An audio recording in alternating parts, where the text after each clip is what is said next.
Olá, seja bem-vindo a mais um Hora da Saúde, o programa que é uma produção do Hospital de Amor e que leva para você aí na sua casa informação de qualidade sobre saúde.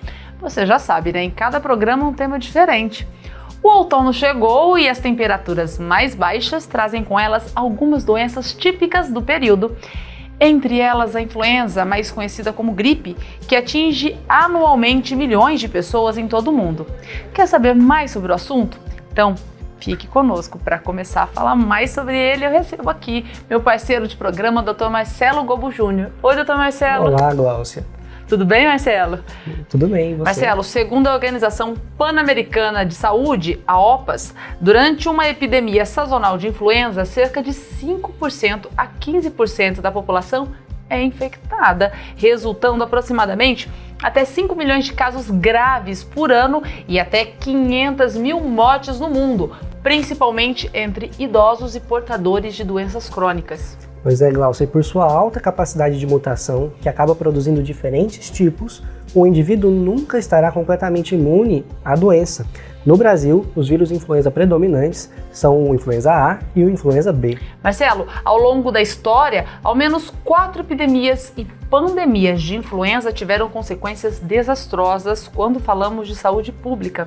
A mais letal foi a que ficou conhecida como gripe espanhola, que causou a morte de mais de 50 milhões de pessoas em todo o planeta com manifestações graves, como hemorragias de membranas mucosas, sangramentos dos ouvidos, pneumonia e complicações decorrentes de edemas do pulmão. Vamos sentar para falar mais sobre esse assunto gripe, né? A gripe sempre vem, as pessoas ficam na dúvida se é gripe, se é resfriado, mas uma coisa é certa, causa um desconforto danado. Causa sim, Gláucia.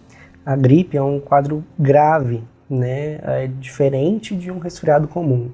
A gripe é uma condição de saúde que é causada por um vírus e que traz sintomas importantes do ponto de vista respiratório, que é uma causa de morte muito frequente no mundo. Como a gente costuma estudar história, se a gente for lembrar do que foi a gripe espanhola, que dizimou uma parte grande da população da Terra, um século atrás, a gente tem aí uma coisa muito importante para a gente se lembrar, de que gripe não é brincadeira, né? Agora a gente vive uma nova pandemia em relação à Covid-19 e a gripe, a influenza, faz diagnóstico diferencial com os quadros de Covid, é tão relevante quanto, e agora com a chegada do outono, a gente tem essa questão que a gente chama de sazonalidade, mudam as estações do ano e algumas doenças ficam mais comuns nessa época do ano, a gripe é uma delas, a gente tem que ficar muito atento. Por isso, agora que abre campanha de vacinação para a gripe, quem é grupo de risco precisa se vacinar. Marcelo, já que você começou a explicar um pouco mais sobre a gripe, eu queria que você falasse mais sobre o que é a gripe e também quais os seus tipos, o que difere cada um deles. A gripe é a infecção que é causada pelo vírus influenza. Certo? Então, dentro desse grupo de vírus, a influenza, você tem influenza A e influenza B. São grupos de vírus diferentes, que são parentes entre si e que vão causar uma doença que acomete as vias respiratórias superiores. Então, vão dar sintomas parecidos com o do resfriado e gripe, né? Que vão envolver congestão nasal, dor de garganta, hiperemia dos olhos, dor no corpo e febre, né? Quando a gente fala de gripe, a gente costuma dizer que vai surgir algo que é síndrome gripal. Esse termo, síndrome gripal, ficou bastante comum agora em decorrência da pandemia de Covid-19. Então, todo mundo já tem mais ou menos uma noção do que é uma síndrome gripal. Então, quando a gente começa com febre, hoje, pelo Ministério da Saúde, para a definição de síndrome gripal, em decorrência do momento da pandemia, febre não é mais um sintoma obrigatório, mas a gente tem febre dentro do quadro de gripe como algo muito importante, especialmente a característica dessa febre. Diferente do resfriado comum, a gripe causa uma febre mais alta, então acima de 37,8. Por que isso é importante? Quando a gente está falando de resfriado comum, a gente está falando de outros tipos de vírus, como rinovírus, adenovírus, e que tendem a se replicar em temperaturas mais baixas. Então a febre do resfriado comum é uma febre mais baixa, que é menos incapacitante, causa menos sintomas sistêmicos, e quando eu abaixo a temperatura, eu favoreço a replicação viral. Por isso que quando a gente tem resfriado comum, aquela febrinha, ela tem um objetivo. Nosso corpo está tentando diminuir a replicação do vírus. Ao contrário do que acontece no caso da gripe, em que essa febre é mais alta e aí a gente tem uma maior incapacidade e um maior acometimento do sistema imune como um todo. Marcelo, vamos falar mais sobre os principais sintomas, né? Ainda mais que eu disse, né, que muita gente fica nessa dúvida. Eu mesmo fico na dúvida, será que é gripe, será que é resfriado? Até entender bem o que é doença e quanto tempo um quadro gripal dura em média. Me fala se eu tô certa, se eu tenho aquele quadro gripal, eu fico na dúvida se é resfriado, dura mais de uma semana é gripe, tô certa ou errada? É mais ou menos, Gláucia. O que acontece? É difícil a gente fazer o diagnóstico diferencial de resfriado comum e gripe no começo dos sintomas. Então a gripe ela é marcada muito pela dor de garganta, pela febre. Esse padrão de febre é muito importante, então febre acima de 37,8 graus. Resfriado não dá febre? Resfriado dá febre, mas tende a ser uma febre mais baixa, inferior a 37,8, né? Tem uma elevação muito discreta da temperatura. Então, se eu tenho 37,8, maior temperatura do que isso, a chance de ser gripe é maior, né? Então, eu vou ter tosse seca, é um sintoma muito importante associado. Diferente do resfriado comum, em que em congestão nasal vai ser mais comum, o nariz escorrendo, né? Então, na gripe eu tenho tosse. Eu tenho dor no corpo, que a gente chama de mialgia. Normalmente é muito forte, né? É muito forte. A gripe, ela causa uma prostração. Então, o indivíduo, ele fica muito fraco, letárgico, dá aquela vontade de ficar só na cama, né? Isso acontece na gripe. E o tempo de duração é diferente. Então, quando eu entro em contato com o vírus da gripe, eu vou começar a ter sintomas ali de 1 a 3 dias, meu período de incubação é curto, depois de 48 horas eu já começo a transmitir para as pessoas que estão à minha volta, né? E o tempo de duração ele é maior. Enquanto no resfriado comum, por volta do 3º e do 5º dia, os meus sintomas já estão indo embora, na gripe isso vai se estender por 7 a 10 dias. É um quadro mais arrastado. Autolimitado na maioria dos casos, ou seja, tem início, meio e fim independente do que eu faça, mas que acontece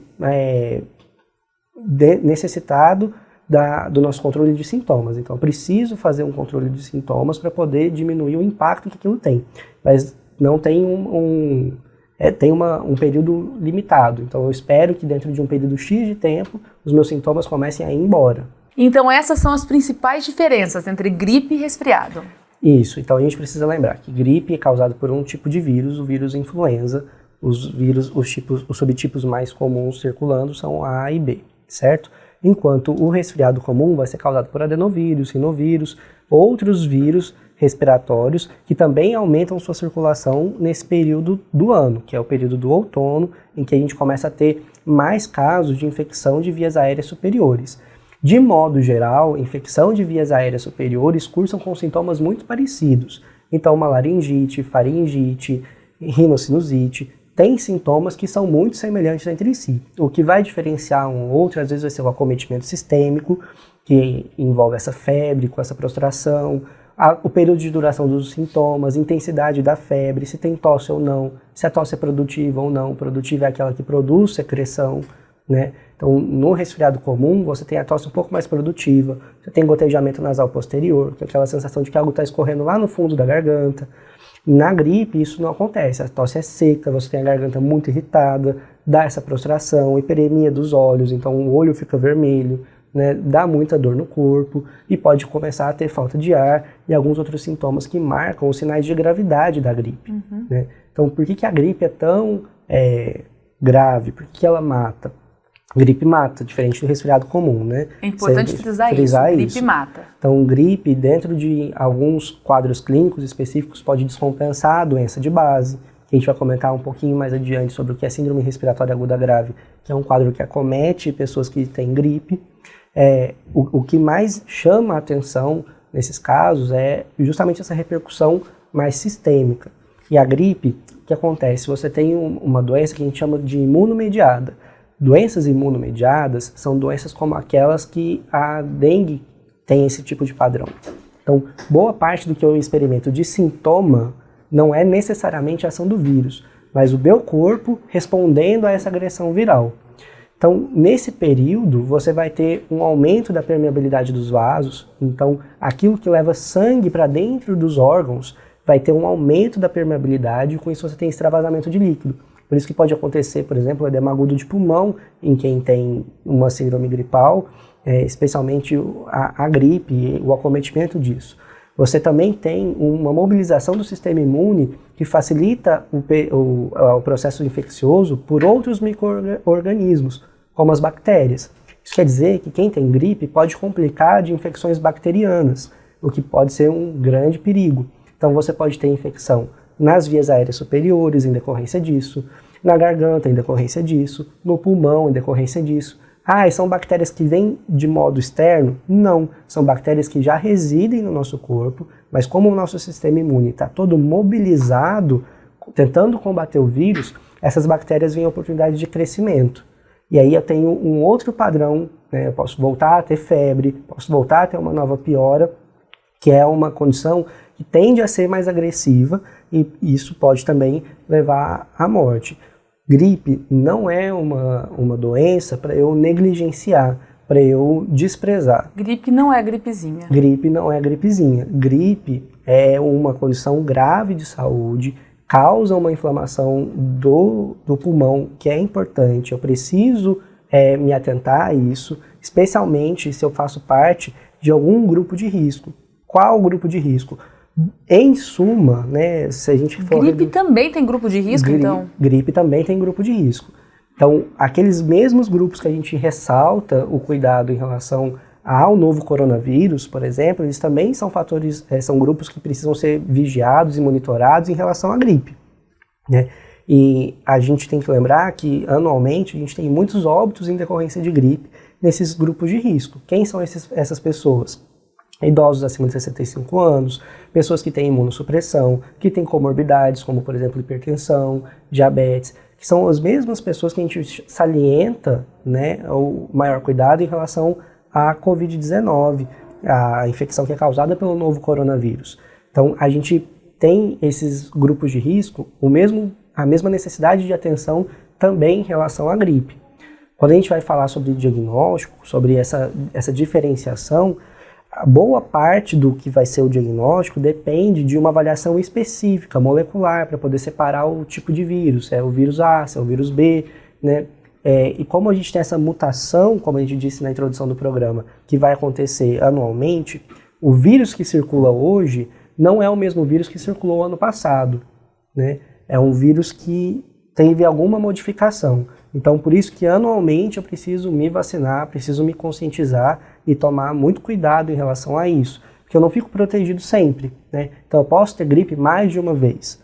Então, se eu sou paciente dentro de um grupo de risco, seja idoso, seja por imunossupressão, seja por utilizar alguma outra medicação por conta de um adoecimento crônico que vai deixar meu sistema imune mais vulnerável, eu preciso me atentar que todos os anos eu preciso reforçar os meus cuidados em relação à gripe nessa época do ano, porque eu continuo vulnerável, né? Eu continuo mais propenso a ter formas graves da gripe, né?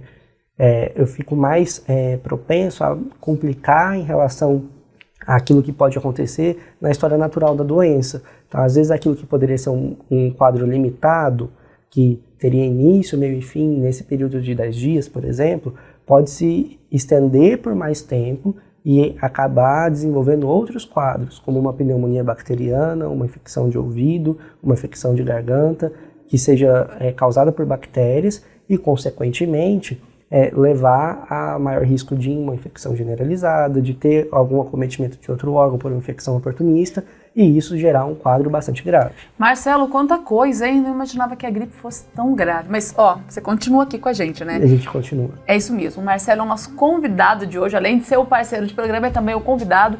E você, sabia que a gripe era tão perigosa? Sabe como é feito o diagnóstico? Não sabe? Então continue com a gente. Daqui a pouquinho, depois do intervalo, a gente continua com o programa falando sobre gripe.